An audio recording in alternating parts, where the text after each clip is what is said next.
This is it, the new Lotus Emira.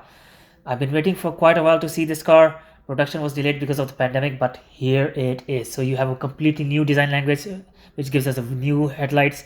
You even have vents on the hood. Those are of course to create downforce for the front wheels, and that helps improve grip.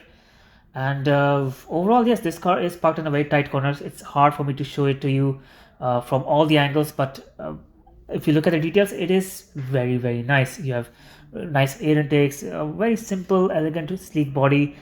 Wheels are fine. Could be they could have gone with another design, but overall, yeah, it is the same size as the Evora. In fact, a little smaller, almost the seat size.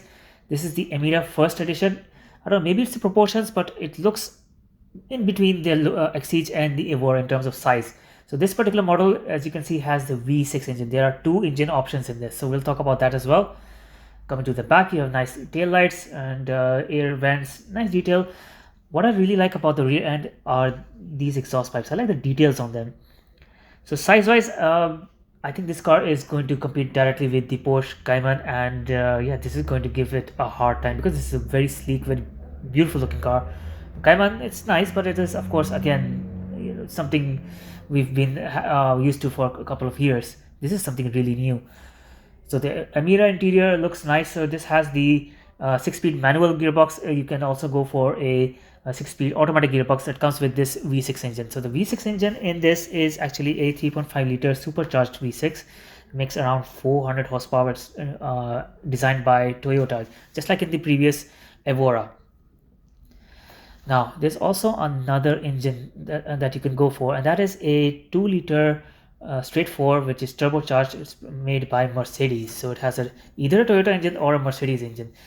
The Mercedes engine actually makes a little less. It makes 360 horsepower, but it does come with the 8-speed dual clutch gearbox, so that's going to give you a very different driving feel. Now let me know in the comments which engine option, which transmission you would go for, and if you want to see more videos of the Lotus cars, some of them are very interesting, like the Evora hypercar. And today I also saw the Electra electric SUV. Now that is of course in the main showroom, that's upstairs. I'm here in the parking downstairs because of just they let me see this test car, for which I'm of course very grateful. I hope they get more pieces of Emiras in the showroom, so I can get a chance to see it from the inside as well. We'll share that video in due time as well. And here's hoping to for Lotus's future. This will be Lotus's last car to have a internal combustion engine. Then they'll be going all electric, and yeah, that's going to be a new future for Lotus. Let's see what it holds, and let me know what is your favorite Lotus of all time. And don't miss the video of the Evora hypercar and the Electra electric SUV.